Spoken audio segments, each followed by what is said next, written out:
कहां पर आपकी आदत आपको दुख में ले जाती है, आपकी ही आदत, और उस आदत से हमें मुक्त होना है ताकि हम आगे इम्पर्सनल जीवन जिए, निस्वार्थ जीवन जिए। सभी को शुभेच्छा, हैप्पी थॉट्स। तेज ज्ञान फाउंडेशन द्वारा आयोजित ध्यान प्रार्थना बीज बोने के लिए आप सबका स्वागत करते हैं। लाखों लोग साल भर से इस प्रार्थना मंच में जुड़े हैं। रोज हम सब मिलकर प्रार्थना करते हैं ताकि हम खुद भी स्वस्थ रह पाए और जो बीमार है उन्हें भी हम अपने प्रार्थना का बल पहुंचा पाए। तो आइए ग्रहणशील रहते हैं और इस प्रार्थना का लाभ लेते हैं। सभी आंखें बंद करें। विश्व के लिए प्रार्थना करें, भक्ति के साथ, श्रद्धा के साथ।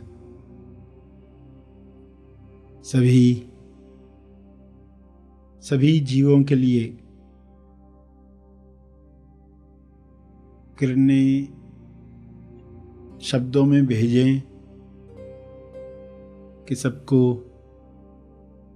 समृद्धि मिले, स्वास्थ्य मिले, ज्ञान मिले, समाधि का अनुभव मिले। सभी इस अनुभव में स्वयं को जानना शुरू करें।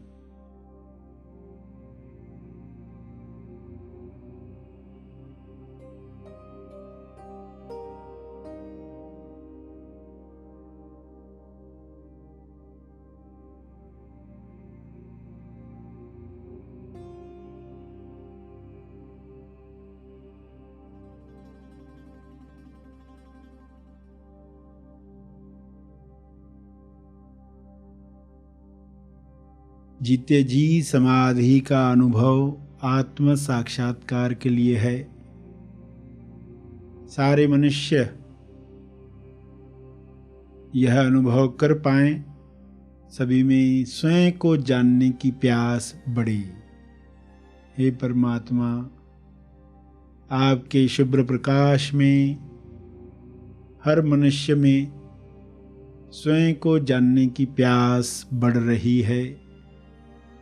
आपकी कृपा से सभी आपके साथ तालमेल में आ रहे हैं।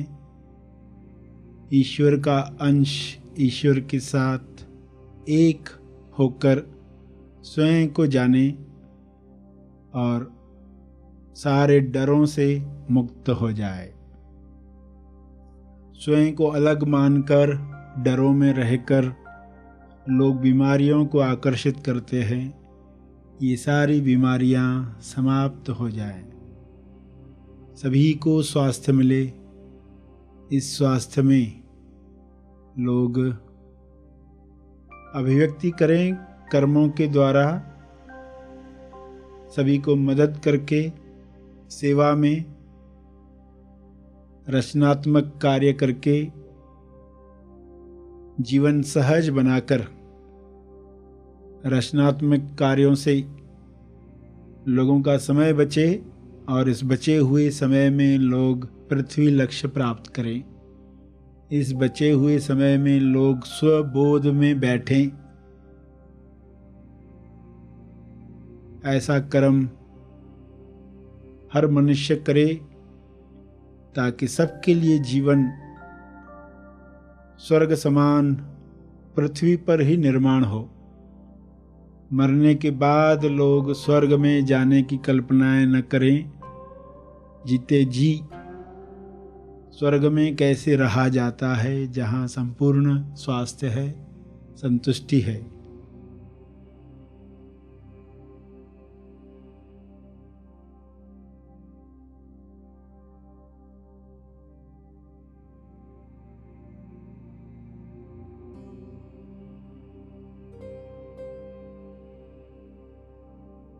जहाँ पर प्रेम, आनंद, मौन है, भाईचारा है, ऐसा स्वर्ग लोग अंदर भी महसूस करें, बाहर जगत में भी महसूस करें।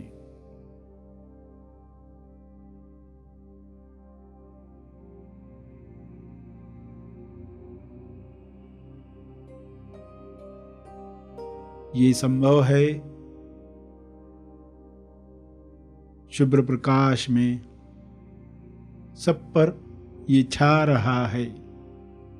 यह शुभ इच्छा हर मनुष्य में बीज समान बोई जा रही है। हर जीव में जैसे आनंद की लहर है, हर मनुष्य में आनंद की लहरें उठें और इस आनंद में लोग एक दूसरे की मदद करें, दूसरों के दुख में अपनी जिम्मेदारी समझकर कार्य करें, जिससे जीवन आसान हो जाएगा, सभी के लिए आसान हो जाएगा। ईश्वर ने सब कुछ भरपूर बनाया है, सबके लिए बनाया है। कमी इंसान के अज्ञान से आ जाती है, लालसा की वजह से आ जाती है। इस कमी को पूरा किया जाए, इस लालसा को समाप्त किया जाए। अज्ञान समाप्त होते ही लालसा समाप्त हो जाएगी। स्वबोध के साथ डर समाप्त हो जाएंगे। संतुष्टि भरा जीवन बांटने में सबको सहयोग करेगा। सब मिल बांट कर खाएंगे तो किसी चीज की कमी नहीं है। सभी ये दुआ करें, सबके लिए सब उपलब्ध हो जाए।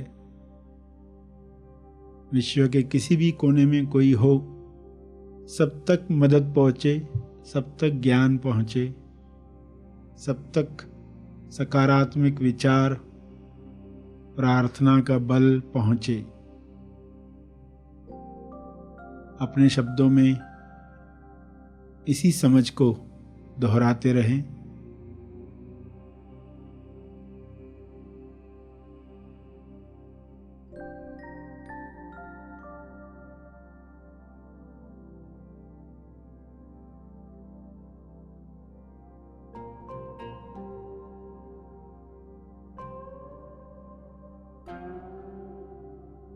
भक्ति, कर्म, ज्ञान का उपयोग, तीनों का उपयोग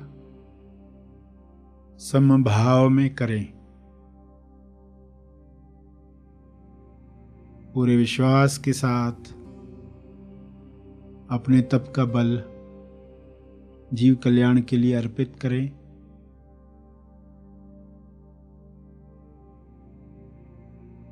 ध्यान और प्रार्थना का जो बल प्राप्त किया है तपर्पण करें।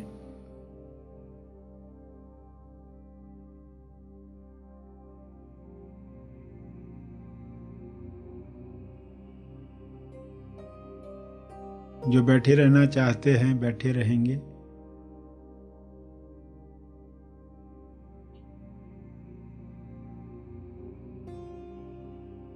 प्रार्थना का लाभ हमने लिया।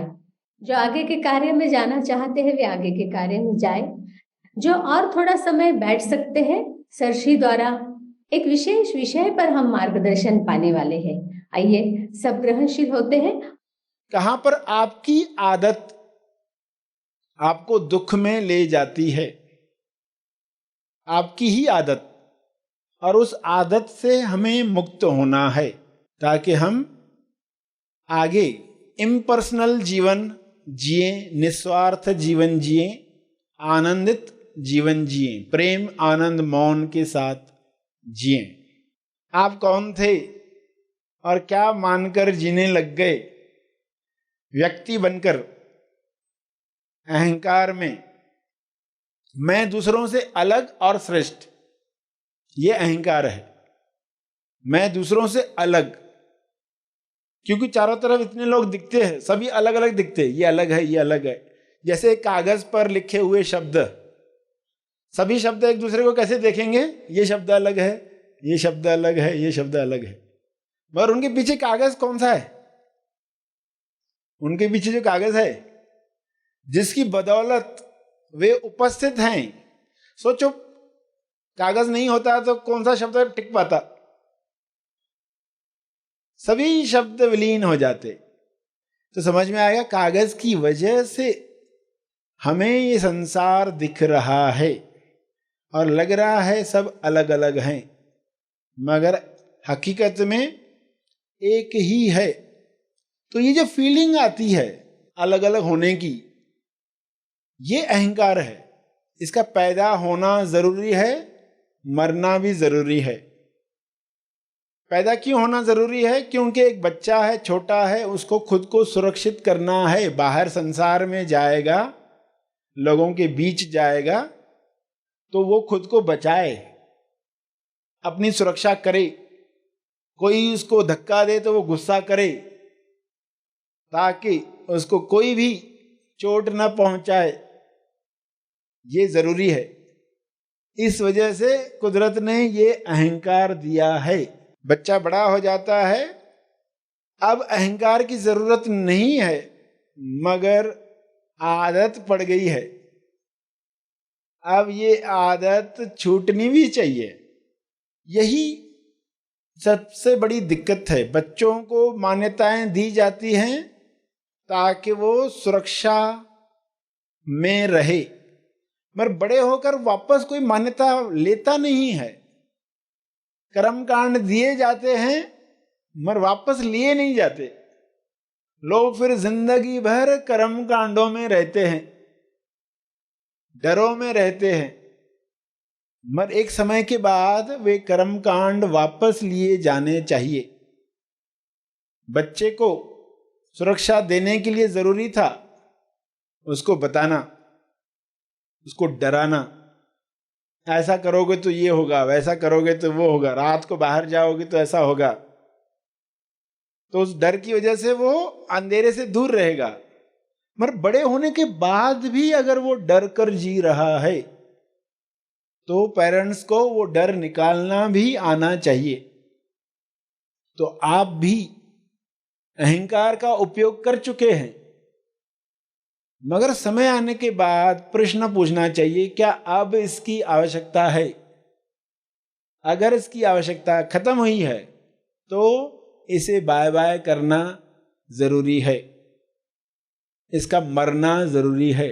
इसी के मरने को या इसी के जन्म मरण के चक्कर से मुक्त होने को मोक्ष कहा गया है, और ये जीते जी मिलना चाहिए। मोक्ष की धारणा क्या है? मरने के बाद, मरने के बाद मोक्ष मिलता है। जीते जी मुक्ति संभव है, ये लोग समझ ही नहीं पाते। सदेह मुक्ति जिसको कहा गया, सदेह मुक्ति। विदेह मुक्ति यानी कि कुछ लोगों को मरते वक्त रियलाइजेशन होती है। जब मर रहे होते ना तब रियलाइजेशन होती है कि मैं शरीर नहीं था, मैं खुद को शरीर मान रहा था। तो ना से तो बेटर है मरते वक्त तो उसको पता चले। मगर उस वक्त भी क्या होता है, लोग जब मर रहे हैं तो मैं मर रहा हूं इसी विचार के साथ मरते हैं, मैं मर रहा हूं। उधर भी मुक्ति नहीं है, उधर भी यही विचार है, मैं मर रहा हूं, अभी मेरे इसका क्या होगा, मेरे उसका क्या होगा। तो वहां भी मुक्ति नहीं मिली। तो उसको कहा गया विदेह मुक्ति। शरीर से विदा लेते वक्त सच्चाई सामने आई। सदेह मुक्ति यानी देह आपकी अभी भी चल रही है, अभी भी जो उसकी उम्र है 40-50 साल वो जिएगी, मगर मुक्ति की अवस्था में।